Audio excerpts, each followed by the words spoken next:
오늘 하나님께서 우리에게 주시는 말씀은 마태복음 13장입니다. 마태복음 13장 1절에서 9절까지 말씀입니다. 신약 성경 20면에 있습니다.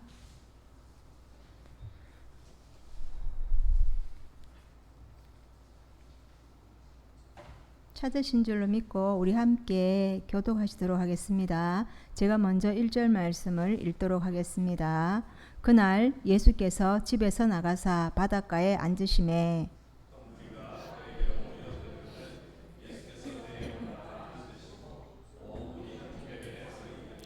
예수께서 비유로 여러 가지를 그들에게 말씀하여 이르시되 씨를 뿌리는 자가 뿌리러 나가서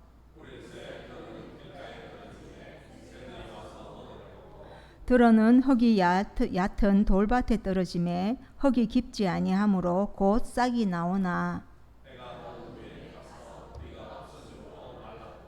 들어는 가시떨기 위에 떨어짐에 가시가 자라서 기운을 막았고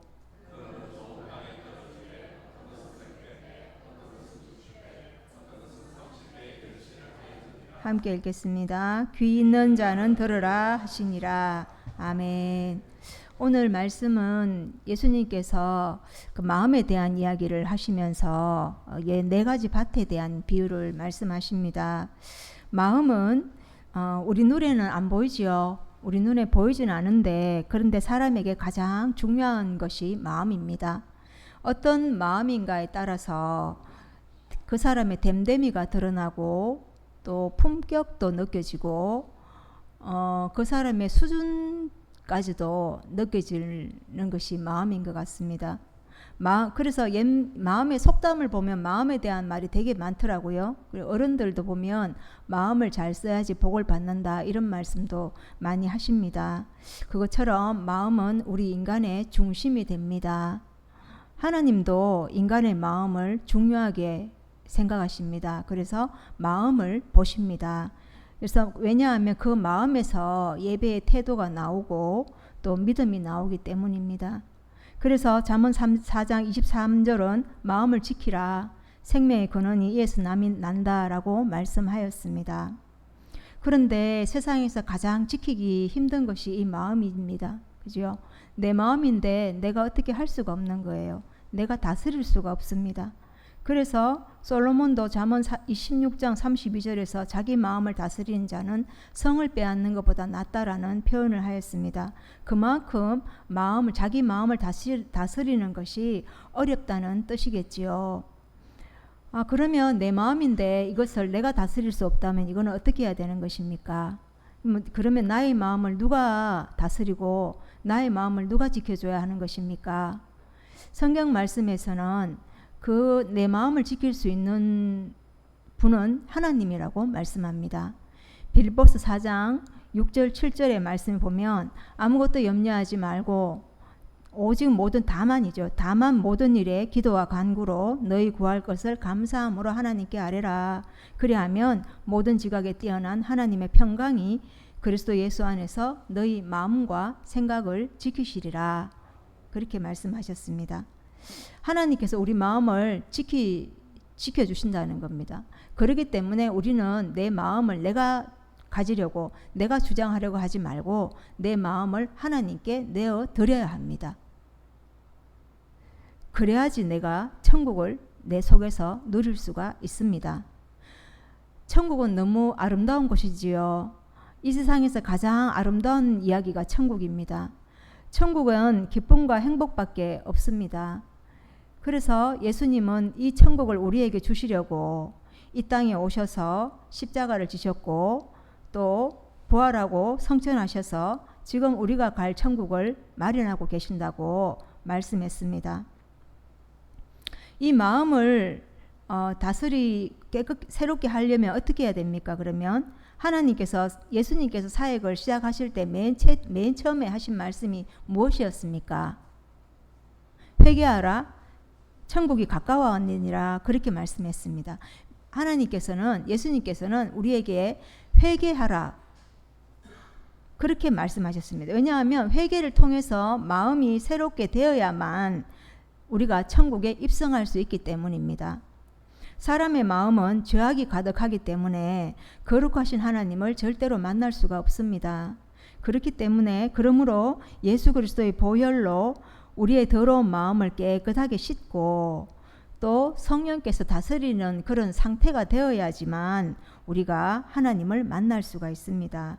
그런 마음이 되려면 우리 마음에 하나님의 말씀을 잘 받아들여야 합니다. 오늘 본문에서는 예수님께서 마음에 대한 말씀을 하셨는데 이 마음을 씨가 떨어지는 밭으로 비유를 하셨습니다. 씨는 말씀을 의미하지요. 그리고 씨를 뿌리는 사람은 예수님을 의미합니다.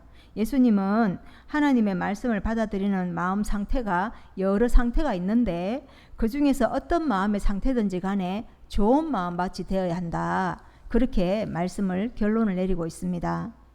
오늘 본문에서 우리가 읽었는 말씀 중에서 마음밭은 4가지가 나오지요. 길가, 돌밭, 가시떨기, 그리고 좋은 땅입니다. 씨는 아무리 많이 뿌려도 밭이 나쁘면은 열매를 맺을 수가 없잖아요. 뿌리를 내릴 수가 없지 않습니까? 그렇기 때문에 밭이 참 중요합니다. 그 밭의 상태에 따라서 어떤 씨든지 받아들이면 어떤 열매든지 나오게 되지요. 어떤 밭은 열매가 많이 날 수도 있고 또 적게 날 수도 있지만 어쨌든 그 밭의 상태에 따라서 열매는 맺힙니다. 지금도 천국의 씨인 말씀이 지금 뿌려지고 있지 않습니까? 그렇기 때문에 우리 내 마음밭이 어떤 상태냐에 따라서 아마 열매들이 다 다를 것입니다. 오늘 말씀에서 4가지 마음밭의 상태를 말씀하셨는데 내 마음밭을 한번 좀 점검해 보고 내가 옥토가 돼야 되겠다. 옥토가 되는 그런 시간이 되어지면 참 좋겠다고 생각이 됩니다. 첫 번째로 예수님께서 하시는 말씀은 길가와 같은 밭이 있다는 것입니다. 뿌릴새 4절에서 이렇게 말씀합니다. 뿌릴새 들어는 길가에 떨어짐에 새들이 와서 먹어버렸고 그렇게 말씀합니다. 그 해석을 오늘 본문은 아니지만 그 본문 밑에 보면 19절에서 이렇게 말씀합니다. 아무나 천국 말씀을 듣고 깨닫지 못할 때는 악한 자가 와서 그 마음에 뿌리온 것을 빼앗나니 이는 곧 길가에 뿌리운 자요. 이렇게 말씀합니다. 길가는 사람들이 왕래를 많이 해서 땅이 단단하게 다져져 있는 곳입니다. 굳어져 있어 가지고 씨를 뿌려도 자리를 잡지 못합니다. 씨앗이. 마음이 단단하게 굳어져 있기 때문에 하나님의 말씀에 관심이 없습니다. 그래서 복음에 관심이 전혀 없고 말씀 들으려고 하지도 않고 또 말씀을 들어도 깨닫지도 못합니다. 이 단단한 마음은 굳어 있고 또 완악해져 있고 또 교만해져 있고 거만하고 또 여러 가지 편견이나 선입관으로 꽉 차 있어서 그리고 또 고집스럽고 독선적이고 이기적이고 안 좋은 거 다 있죠. 그래서 이런 마음은 자기가 제일인 줄 압니다. 자기가 가지고 있는 학식이나 자기가 가지고 있던 경험이나 그런 것들을 최고로 생각하고 고집을 부립니다. 그러니까 불신앙의 상태에 있습니다. 이런 사람은 내가 제일 잘 알고 있고 내가 제일 의롭고 내가 제일 옳다고 생각하기 때문에 마음문을 열지 않습니다. 이런 길가 같은 밭에 씨가 뿌려지면 자리를 못 잡으니까 새들이 와서 금방 먹어버립니다. 여기서 새는 사단을 말한다고 마가복음 4장 15절에서 말씀했습니다. 사단은 진리를 경험할 수 없도록 말씀을 도둑질해 갑니다. 열매를 맺지 못하도록 하나님의 말씀을 먹어버립니다. 굳은 땅이기 때문에 말씀의 씨가 들어가지 못할 때 새들이 와서 주워 먹습니다. 이런 길과 같은 마음은 죄에 대해서 무감각하고 심판의 경고도 무시합니다. 노아 때 사람들이 이런 마음들이었고 애굽 왕의 바로가 이런 마음 상태였습니다. 그 사람들의 결국은 어떻게 되었습니까? 모두 다 멸망했고 또 다 심판받았지 않습니까? 성경에서는 잠언 16장 18절에 교만은 패망의 선봉이요 거만한 마음은 넘어짐의 앞잡이니라 이렇게 말씀했습니다. 우리는 이런 마음이 되지 않도록 해야 합니다. 두 번째로 돌밭이 있습니다. 5절에서 6절을 보면 더러는 흙이 얇은 돌밭에 떨어짐에 흙이 깊지 아니하므로 곧 싹이 나오나 해가 돋은 후에 타져서 뿌리가 없으므로 말랐고 라고 말씀합니다. 예수님은 그에 대한 해석을 20절, 21절에서 돌밭의 상태를 설명하시는데 말씀을 듣고 즉시 기쁨으로 받되 그 속에 뿌리가 없어서 잠시 견디다가 말씀을 인하여 환난이나 핍박이 일어나는 때는 곧 넘어지는 자요 라고 말씀하십니다. 흙이 얇은 돌밭은 길가밭보다는 낫습니다. 말씀을 듣고 즉시 기쁨으로 받습니다. 곧 싹이 나오기 때문에 어떻 보면 옥도같이 보입니다. 그런데 뿌리를 내리지 못합니다. 대낮에 햇빛이 뜨겁게 내리쬐면은 새싹이 다 말라버립니다. 이런 마음밭은 어떤 사람들일까요? 이런 마음밭의 사람들은 신앙생활을 감정적으로 하는 스타일입니다. 기분이 좋을 때는 산을 옮길 만한 믿음이 있는 것처럼 보이지만 조금만 교회 생활 봉사하다가 어려우면 못하겠다고 그만둡니다. 기분 안 좋은 말을 들으면 기분 나쁘다고 그만둡니다. 희생과 충성이 요구될 때는 막 숨어버립니다. 말씀으로 인해서 환난이나 핍박이 일어나면 금방 넘어집니다. 돌밭 마음은 말씀을 들을 때 깨닫기는 빨리 하지만 의심이 많아서 확신에 이르지 못합니다. 마음이 얕아서 말씀에 뿌리를 내리지 못하기 때문에 금방 말라버리고 맙니다. 이런 마음을 가진 사람하고는 무슨 일을 도모할 수가 없습니다. 오히려 손해를 보는 경우가 있습니다. 신앙생활은 깊은 바다를 항해하는 것과 같고 우리 인간은 하나님의 깊이와 높이와 넓이를 청량할 수 없습니다. 그러므로 하나님과 교류하려면 얕은 마음으로는 할 수가 없습니다. 세 번째 마음은 가시밭이 있습니다. 7절에서 말씀합니다. 더러는 가시떨기 위에 떨어짐에 가시가 자라서 기운을 막았고 라고 했습니다. 여기에 대한 해석이 22절에서 말씀합니다. 가시떨기에 뿌려졌다는 것은 말씀을 들으나 세상의 염려와 재리의 유혹에 말씀이 막혀 결실치 못하는 자요 라고 하였습니다. 가시가 기운을 막았다라는 것은 숨을 쉴 수 없도록 질식시키는 그런 행위를 말합니다. 가시밭은 토양이 나쁜 것은 아닙니다. 씨가 떨어졌을 때 뿌리가 나고 싹이 돋고 꽃이 피고 열매를 맺을 가능성은 있습니다. 그러나 땅 속에 가시나무 뿌리가 자리 잡고 있기 때문에 얼마만큼 자라다 보면 영양분을 다 빼앗겨 버립니다. 가시밭 마음의 특징은 열매가 없습니다. 설교를 열심히 잘 듣고 은혜도 잘 받는데 믿음도 잘하는 것 같은데 그런데 어느 순간부터 그 입에서 비난이 나오고 불평이 나오고 또 스스로 낙심에 매이기도 합니다. 그러다가 교회에 또 안 나올 때도 있습니다. 그렇게 한두 번 안 나오다가 말씀을 듣지 못하는 사이에 믿음을 잃어버리게 되는 그런 경우도 있습니다. 어떤 사람을 보면 기도 정말 열심히 합니다.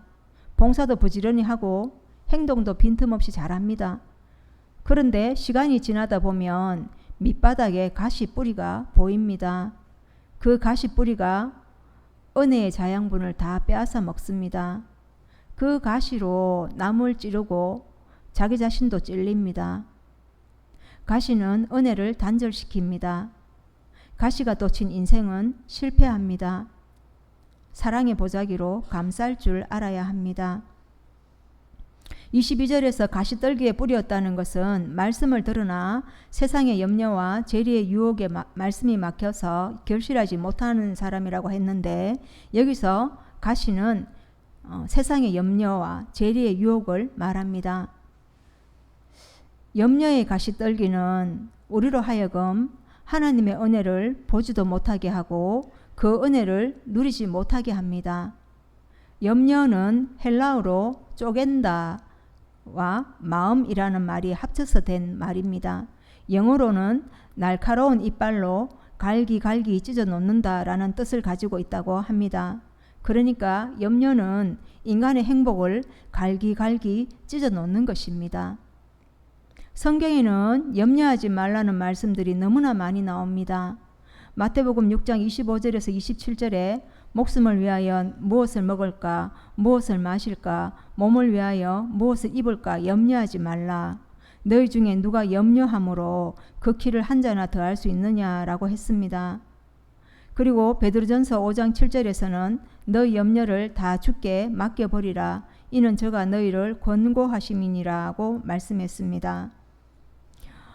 염려가 없는 사람은 세상에 한 사람도 없지요. 그렇지만 우리는 모든 염려를 주님께 맡기는 믿음이 필요합니다. 그런데 이 믿음 역시 내 의지로 생기지 않습니다. 하나님께 기도하면서 도우심을 구해야 합니다. 그러면 아무리 큰 염려라도 그 염려로 인해서 근심하고 고통하는 우리의 심령을 하나님은 붙들어 주시고 세상이 알 수 없는 평안으로 우리를 감싸 주시며 소망의 말씀으로 힘을 주십니다. 또 재물의 가시떨기는 돈에 대한 유혹, 탐심을 말합니다. 우리를 불만족한 상태로 만들어서 하나님께 감사하지 못하게 합니다. 돈은 가지면 가질수록 더 많이 가지고 싶고 집착하게 만들기 때문에 천국과 거리가 멀어지게 합니다. 그래서 디모데전서 6장 10절은 돈을 사랑함이 일만 악의 뿌리가 되나니 이것을 사모하는 자들이 미혹을 받아 믿음에서 떠나 많은 근심으로서 자기를 찔렀도다 라고 했습니다. 돈은 누구에게나 다 필요하지요. 그렇지만 돈을 사랑하면 예수님을 만나기가 힘듭니다. 모든 것을 돈과 연관지어서 생각을 하면 신앙생활을 제대로 할 수가 없습니다. 사업하는 사람이 주일날 예배당에서 오늘 하루 일을 하면 돈을 얼마 더 버는데 이렇게 생각하면 교회 나올 수 있겠습니까? 또 한 달치 수입이 있는데 이 돈을 11조를 내려고 하면은 그 계산하는 마음이 들면 헌금 생활을 제대로 할 수가 있겠습니까? 그리스도인의 마음은 돈을 사랑하는 마음이 아니라 하나님을 사랑하는 마음으로 가득 채워야 합니다. 믿음으로 돈을 사용하고 관리해야 합니다. 돈에 대한 욕심을 가지면 하나님을 향한 사모함을 사라지게 만듭니다. 하나님은 그리스도인들이 세상에서 살아갈 모든 필요를 이미 아시고 때를 따라 채워주십니다. 그것을 믿고 공급하시는 하나님을 구해야 합니다. 제가 알고 있는 사업하는 장로님이 계시는데요. 베트남에서 사업을 하십니다. 그런데 정말 헌금을 많이 하시고 교회에서 행사가 있다 하면 자기 사비를 그냥 아낌없이 막 내놓습니다. 돈이 많다고 내놓는 거 아닙니다. 돈이 많아서 내놓는 건 아니에요. 사업한다고 돈이 잘 돌기 때문에 내는 거 그런 개념이 아닙니다. 이분이 간증을 하시더라고요. 성격은 참 괴팍하시고 조금 까다롭고 힘들게 할 때도 있습니다. 그런데 막상 깊이 알고 들어가 보면 하나님을 향한 그 순수한 마음, 하나님을 사랑하는 마음, 그래서 돈을 그냥 하나님께 아낌없이 드릴 수 있는 그런 마음, 어린아이 같이 순수한 마음, 그런 마음을 보시니까 하나님께서 그 코로나 기간에 얼마나 바빴는지 모릅니다. 이 장로님이 베트남을 한국과 왔다 갔다 하시면서 사업을 하는데 베트남에 가지도 못하는데 한국에서만도 벌었는 돈이 어마어마했습니다. 하나님은 마음을 보시고 하나님은 중심을 보십니다. 우리는 마음이 염려와 탐심에 매이지 않도록 말씀의 가위로 가시덤불로 잘라버려야 합니다. 하나님은 예레미야 23장 19절에서 내 말이 불같지 아니하냐라고 했습니다. 하나님의 말씀은 불 같습니다.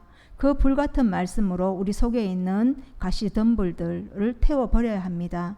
그래야만 내 마음이 옥토가 될 수 있습니다. 그래야만 우리로 하여금 말씀의 아름다운 열매를 맺게 만들어줍니다. 마지막으로 좋은 땅에 밭이 있습니다. 8절에서 더러는 좋은 땅에 떨어짐에 혹 100배, 혹 60배, 혹 30배의 결실을 하였느니라고 말씀했습니다. 이 말씀에 대한 해석을 23절에서는 좋은 땅에 뿌렸다는 것은 말씀을 듣고 깨닫는 자니 결실하여 혹 100배, 혹 60배, 혹 30배가 되느니라고 그렇게 말씀했습니다. 좋은 땅은 옥토 같은 마음입니다. 말씀을 듣고 깨달아서 결실하는 땅을 말합니다. 옥토는 흙이 부드러워서 씨앗이 자리를 잘 잡기가 쉽습니다. 돌덩이가 없기 때문에 뿌리가 깊이 뻗을 수 있고 물과 양분을 충분히 공급받습니다. 가시떨기가 없어서 그 말씀의 씨앗은 많은 열매를 맺게 됩니다. 좋은 마음밭의 사람들은 가슴 속에서 천국의 기쁨이 막 꿈틀거립니다. 지금까지 알고 있었던 그런 가치관이 달라지는 것입니다. 그러니 사람이 달라지겠지요. 미워하는 마음이 사라지고 용서의 마음이 더 많이 생기고 정죄하던 마음이 자신을 돌아보는 마음으로 변화되고 범사에 감사하게 됩니다. 이런 사람들은 다른 사람들이 볼 때 참 많이 변했다, 달라졌다, 얼굴이 달라 보인다 이렇게 말하기 시작합니다. 그 사람은 예수 그리스도를 굳게 믿고 삶이 성숙하게 변화하고 사람들을 주님께로 인도하는 거룩한 삶을 살게 됩니다. 천국을 날마다 만들어가는 사람이 되어가는 것입니다. 여러분은 어떤 마음밭이십니까? 길가밭입니까? 돌밭입니까? 가시밭입니까?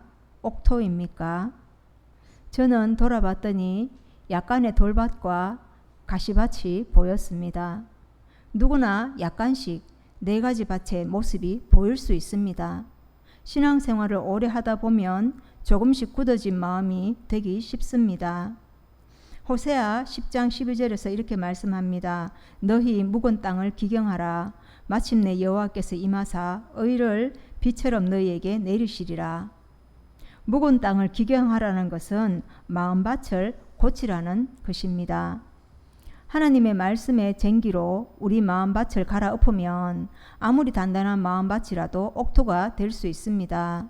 하나님의 말씀은 방망이입니다. 어떤 반석도 깨트릴 수 있는 힘이 있습니다. 말씀만 들어가면 아무리 단단한 마음도 부서집니다. 하나님의 말씀은 불입니다. 어떤 가시덤불이라도 태울 능력이 있습니다.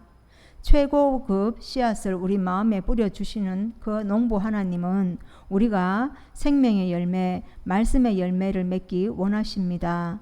우리의 마음이 옥토가 되어서 많은 열매를 맺는 삶을 살게 될 때 풍년을 맞이하는 농부가 기뻐하듯이 우리 하나님은 기뻐하시면서 영광을 받으십니다. 이것이 바로 우리 모든 그리스도인들이 소망하는 복된 삶입니다.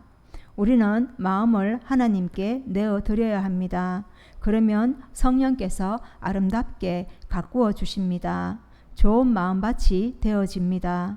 우리 모두 옥토가 되어서 좋은 열매를 내어서 하나님께 영광을 돌려드리고 천국의 축복을 누리는 인생이 되어지기를 예수님의 이름으로 소망합니다. 기도드리겠습니다. 사랑의 아버지 하나님, 오늘 주신 말씀으로 저희들의 마음밭을 들여다보면서 점검을 합니다. 하나님께서 기뻐하시는 축복하시는 좋은 마음밭이 되지 못하고 때로는 굳은 길가 같은 마음, 돌밭 같은 마음, 가시밭 같은 마음이 될 때가 많았습니다. 저희들의 마음을 지키지 못하고 저희들은 저희들의 마음을 스스로 지키지 못하고 다스리지 못하니까 성령께서 다스려 주시옵소서.